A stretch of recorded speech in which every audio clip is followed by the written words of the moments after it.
Hello everyone, this is referee T-Bone Jones. Just wanted to remind everybody to check out In the Doghouse every week on YouTube.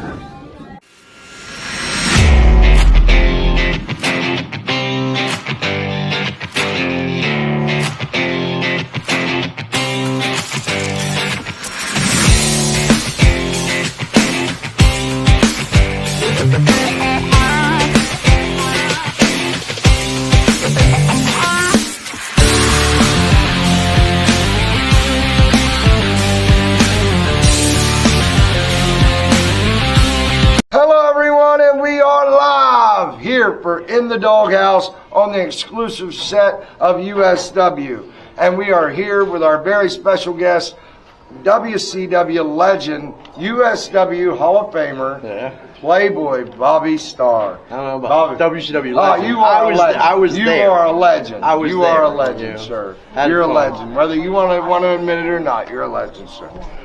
How long have you been in this business, may I ask? Jesus Christ. I'm 52, and I started at 15. You started at 15? Yep. I had my first pro match at 15. Virginia, you fucked up. Wow.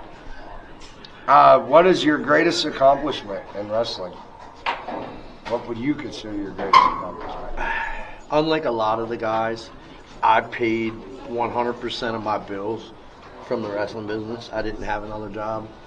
And honestly, I think that in part is why I did go as far as I did. I didn't have a choice. You know, I got gas, electric bill, I got, rent, I got all that stuff. And when I was growing up, it was just me and my mom. So, like, I paid half the bills and she paid half the bills. So she counted on me. And I would just, plug away, do ring rentals. There was a company back in the day called MEWF in Baltimore. Tim Burke and Dennis Whitbreak owned that, and we would do ring rentals whenever we didn't have a show. And I would get paid to do the ring rental, and then most of the promoters would use me as well. Because you got a guy, I was always 260, so I was a halfway decent sized guy. And as I was getting TV exposure, it was even better for him because people would sit there and watch WCW Worldwide or Pro or Saturday night almost every week. I remember one time Booker T made a statement to me. He said, "Damn, Dirty Red," he goes, "you're here more than we are. We got a freaking contract." I had something, one of the last ones out there that was better than a contract. I had Jody Hamilton's handshake. And back when I got in this wrestling business, a handshake's all you needed. You know what I mean? It's like paper contracts are bullshit anyway. Like, anybody that's had a contract with WWE, or actually WWF, will tell you that if they let you go, they pay you pennies on a dollar. You don't get a choice. You're going to get what they give you and say thank you because that's it, Wow. But that handshake, it was your word, you know what I mean? When he said be there, I was there, Amen. Amen. Who was your biggest inspiration to get into the business and why? That's a hard one. I can tell you the story real quick. Cut to the chase. My mom bowled, like 10-pin bowling. And of course, you follow in your parents' footsteps. So I started doing it. I did pretty good. I got lots of trophies and stuff. And one Saturday morning, because it would be like Saturday at noon, right? And one Saturday morning, it was snowing. And, bowling's canceled. So I sit down to watch TV. And to date myself, this is back when you had to turn the damn dial on the television set to get to the channel. And I just happened upon, it was Fox 45 in Baltimore, and that's where WWF Wrestling was on. And that day, it just so happened, Paul Orndorff and Roddy Piper beat the shit out of each other on television. All the way back to the dressing room. It was at the Meadowlands. It was all the way back to the dressing room. They're smashing into the walls, blah, blah. And the whole time I'm looking at it, and there's these beautiful women with teased up hair and big things. And from that point forward, I said, that's what I'm going to do. And damn if I didn't do it. I found a wrestler in Baltimore who's now passed away, Bad Boy Ricky Lawless, joined the school. And it was funny because the first week I broke 3 bones in my back, and he never charged me a dime because he saw that I had the want and the will to do it.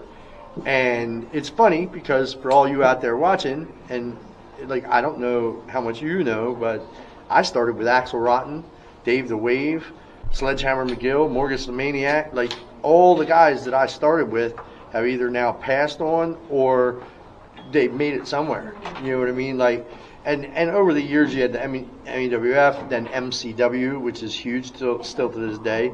And then as years go on, now we have USW, and there's a bunch of different leagues. You know, ATCW. In fact, I just saw you out there in West Virginia a couple of weeks ago.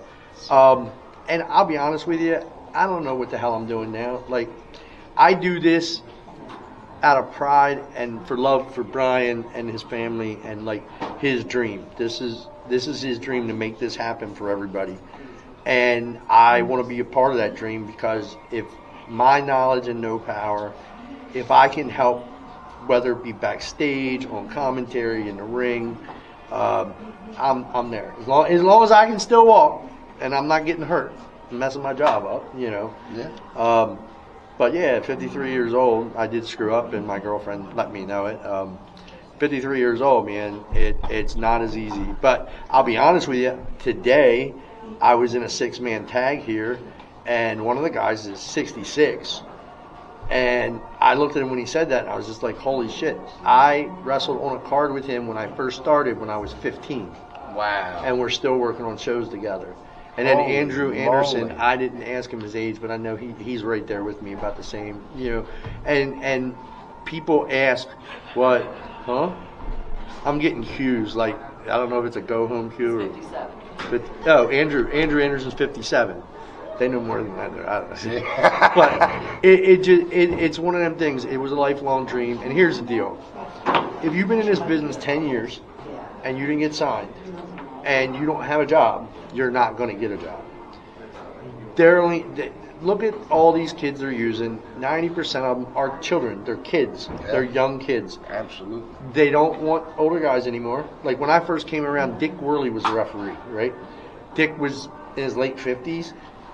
But as a referee, which I've done a lot in the last couple of years, see, when I first met you, I was refereeing on a card with you. The fans look at me as a ref.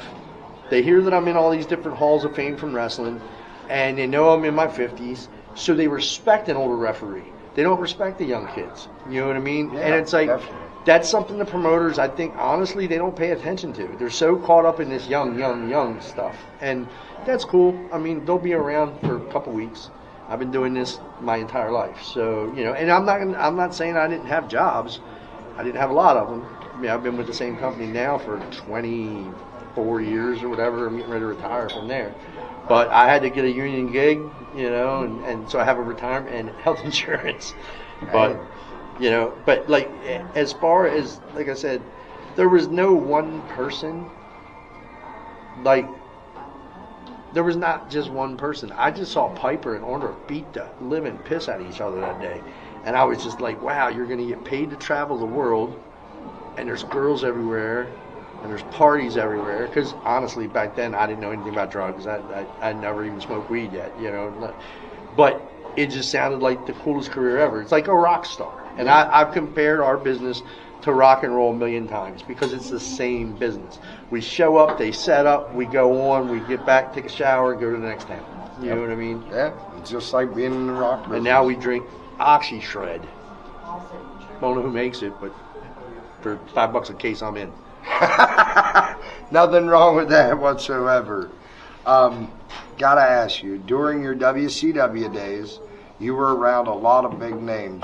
Who would you say was you were closest to out of everybody you met?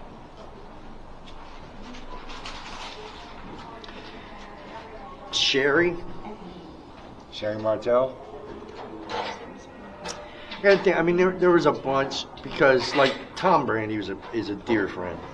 Mike Kahlua is a dear friend. But she didn't look at me as an under guy.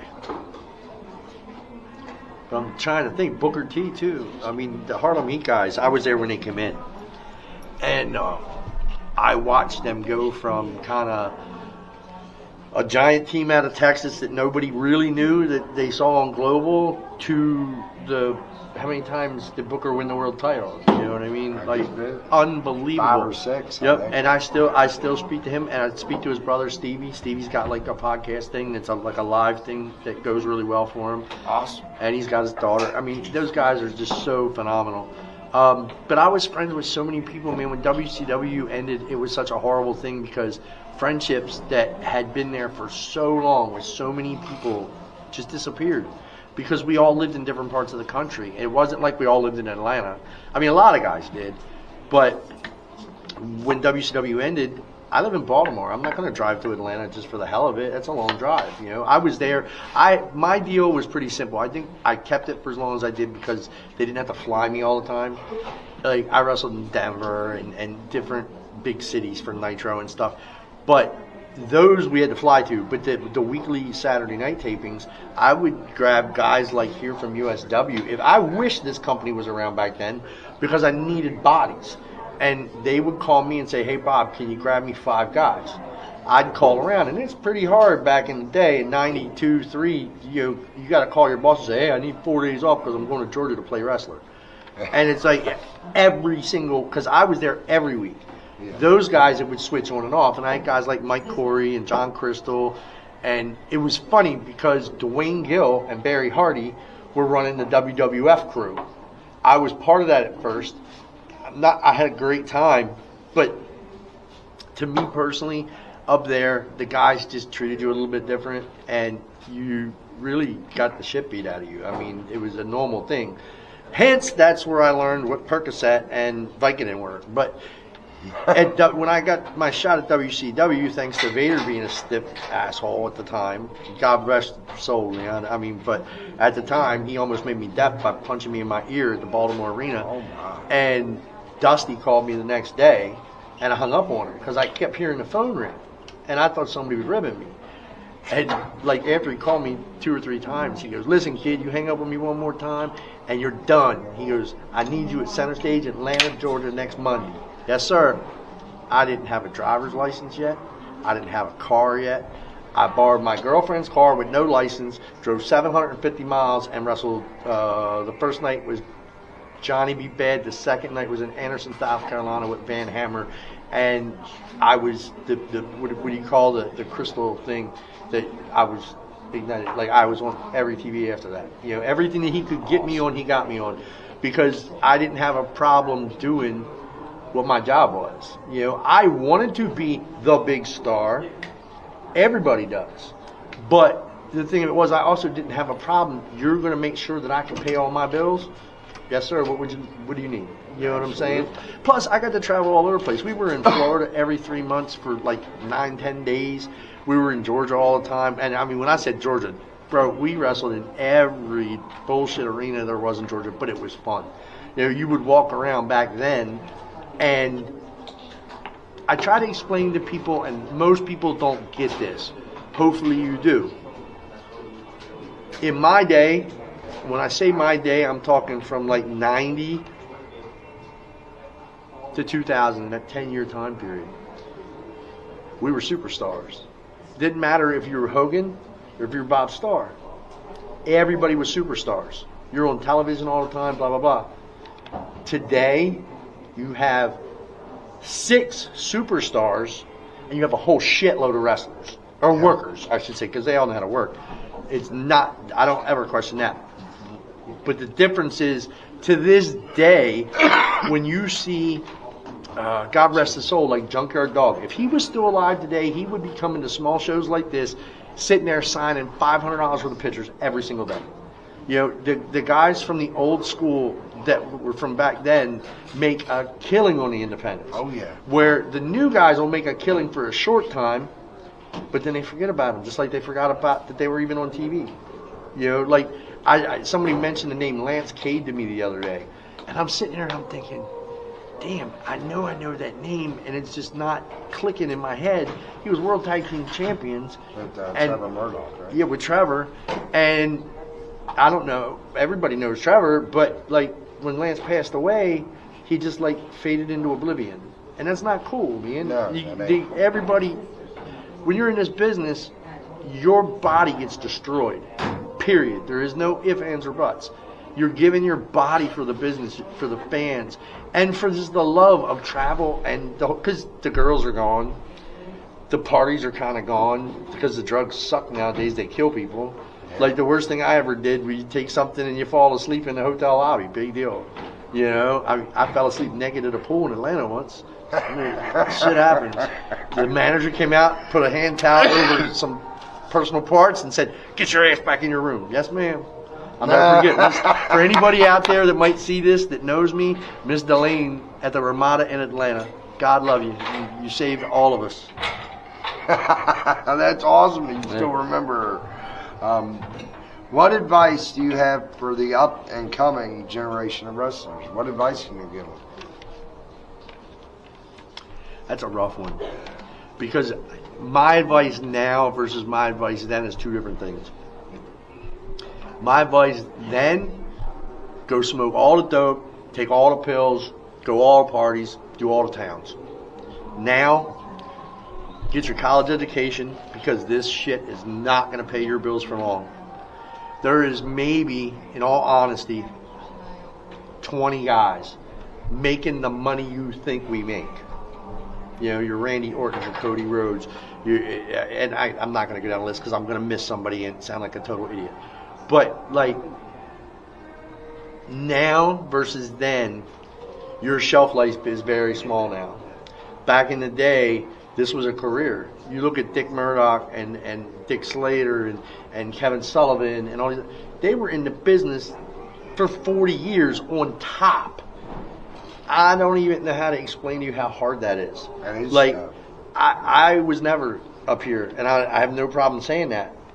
But I paid my bills, and I got to do the same shit everybody else. You know what I mean? I got to travel all over the place. Absolutely. I had a blast. I met so many people that are so nice. To this day, I still speak to some of them. I became friends with like pen pals back then because there was no cell phones and all that shit.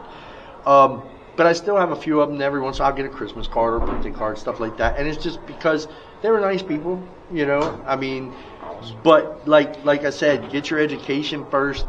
Do this. Put your heart in it. Because if you don't, you won't make it anywhere. But understand that after wrestling, you're going to have to pay the bills and support yourself. And if you put all your marbles in one bag, then you're going to be in trouble later in life. Because then it's harder to get an education because, you know, you're at what point in life you're in.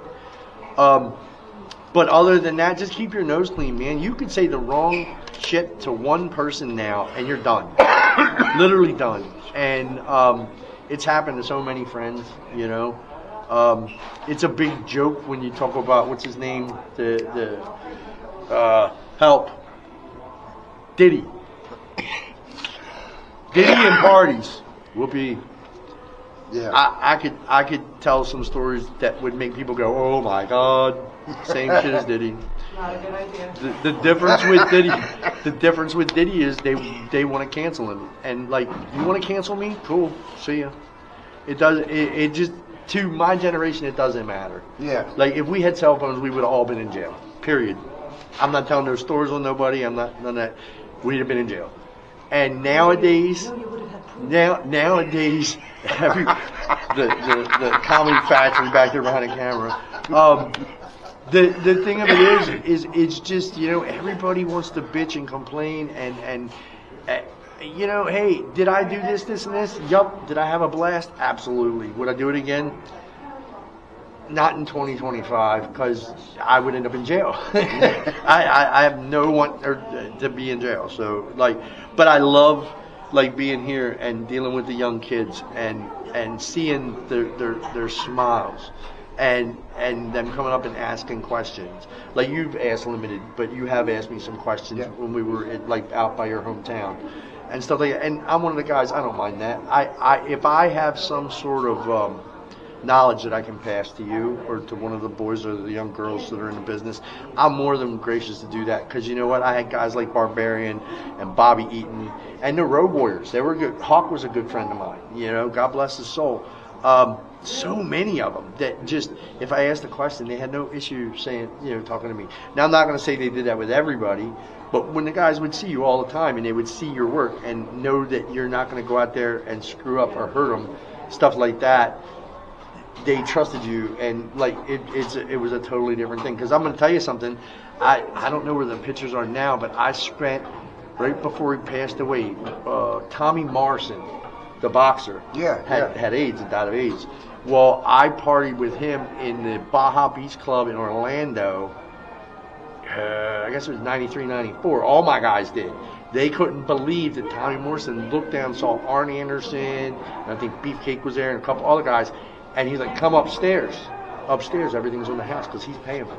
Oh. And like it was some of the wildest times and the best times, stuff that I'll never forget. A lot of stories I can't talk about, but that's just, I was just talking about Tommy Morrison the other day because his son just signed with the Bare Knuckle Boxing League.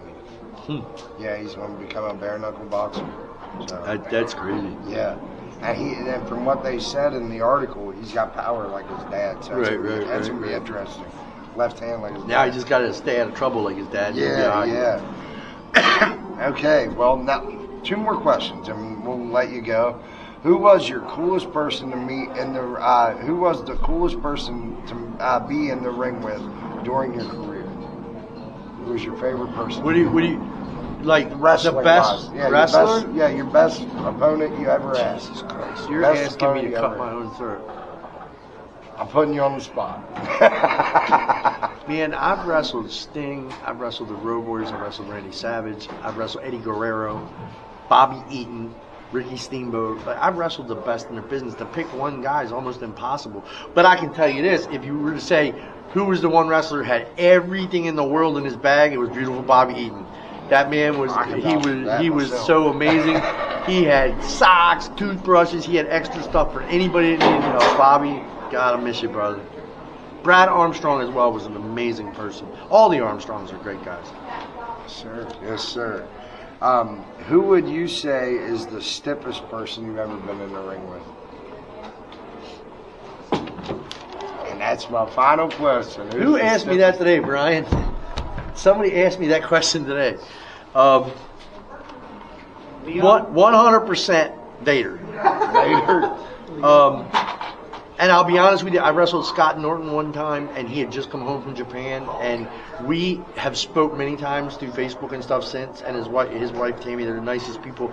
Like, it was just a bad thing, because he had just come home from Japan. When you're in Japan, it's shoot, Yeah, so, absolutely. like, it's totally different. But Leon, God rest your soul, bro, but you were one stiff son of a bitch. Like, and it wasn't just with me. It was with a lot of guys. A lot of guys flat out refused to work with him because Shawn Michaels, like, he got pissed because, like, you got to work every night. You can't be going out there just smacking the piss out of people just because you took too much Adderall or whatever. I mean, and I never, ever, and I'm not saying that he did any kind of illegal drugs, but I'll tell you this, he took enough vitamins to choke a horse.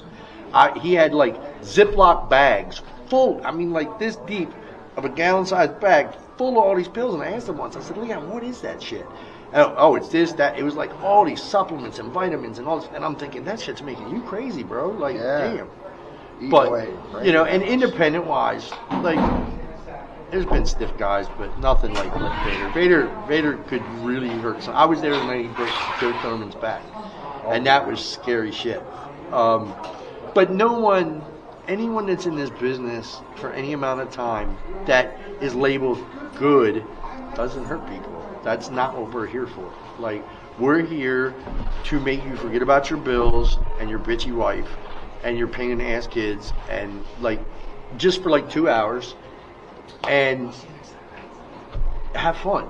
You forget all about that stuff and just watch that guy in the ring and see the characters and the fun stuff. And that's all it is for me. It was a job from day one, and I think that I accomplished the job okay. I mean, I'm not spectacular, never claimed to be, but I came out here today, and with Mikey Kalua and Andrew Anderson and the Hardy Clan, and, like, we just rock and roll, like, boom, boom, boom, boom. And these people had seen how many matches, and we're the last match, and they're still popping. Yeah. And it's just, people have said to me here, and it's kind of a little ego thing, ego boost. You know, we watched all the matches; they were really good. But when you guys came out, it just seemed totally different, and that's cool. It's like a pat on the back because that means I'm doing my job. Absolutely. You know. Absolutely. Well, I want to thank you for your time. I appreciate you so much. And as a kid, a poor boy from Watch four it. states. Watch it. I No, can I'm hear what's just coming saying, already. I'm just saying. You're not that young. As a poor boy from four states, I watched you, though. I watched you on TV Yeah, on Saturday Night Main Event. I do believe it was a Savage match. I do believe. Oh, you're talking about WCW Saturday night. Yeah, Not Saturday Main Event. Saturday Main Event was Vince. You know what I meant. Yeah, WCW Yeah, Saturday night. night. Dude, I literally, when I say that, when you look back, like there's a couple search engines that show the boys and who they worked on and stuff. And I just look at them laughing, like, who the hell put this shit up? Because they've got like 5 matches there. What single night did I work 5 matches in a night? You know what I mean? Like, I was there for a long time, and I was there to enhance and help, right? And make a good bit of money. And for all the guys and the girls that I've worked with, thank you. I may not ever see most of you live again because we're not touring anymore. But like today, I haven't seen Andrew in, holy hell, 16 years. Wow. He walked in the dressing room and it was like we never missed a second. And that's what this business does to the boys, for really the boys. All I can tell you is if you want to get in the wrestling business, look up like the USW Academy. There's schools all over. And just take one step at a time to get your education, or make sure work comes first. This is like play. This comes second. You know, if I'd have took my own advice, I'd have been retired already. You know, but I was stubborn, and I was a big bad pro wrestler, and I didn't need to work, and I must have been out of my freaking mind. But, you know, hey, it's all been fun, and to all the fans, I still have lifelong friends in Atlanta and surrounding areas. And there are people that I haven't seen in 20 years, but we're still, if I pick up the phone or hit them on Facebook, stuff like that, you know, because in the times that I needed them, like I remember going to Atlanta deathly ill, and if it wasn't for my friend Tony and Nidra, I may not have made it. But they brought medicine to the hotel. They made sure I got, you know, something to eat. They made sure I got to the town. You know what I mean? Like, and they were just, that's awesome. They were lifelong friends. My friend Tracy and her entire family in Pennsylvania. The first time that I went on tour with the WWF, I worked with Nikolai Volkov every night. X-Pac's wife got sick or something, and he couldn't make it. They called last second. I ended up quitting a job that I just got health insurance for to go on the road with Barry and Dwayne. And, you know, that's just the kind of shit you do when you want to be a pro wrestler. And I met these people. She was in school there. At middle school, high school, whatever, and she was like a runner for the show. And I met him, I gave him an address, and we've been pen pals and friends for, Christ, that's been 93, 4, something like that. You know what I mean? Like, it's one of them things, like, everybody, the friendships you just can't replace, you know? And the friendships with the boys and the girls I travel with, you can't replace. But for everybody, thank you. It's been a pleasure. Thank you for your time. God bless you, sir. Anytime, my friend. See you next time. T-Bone out.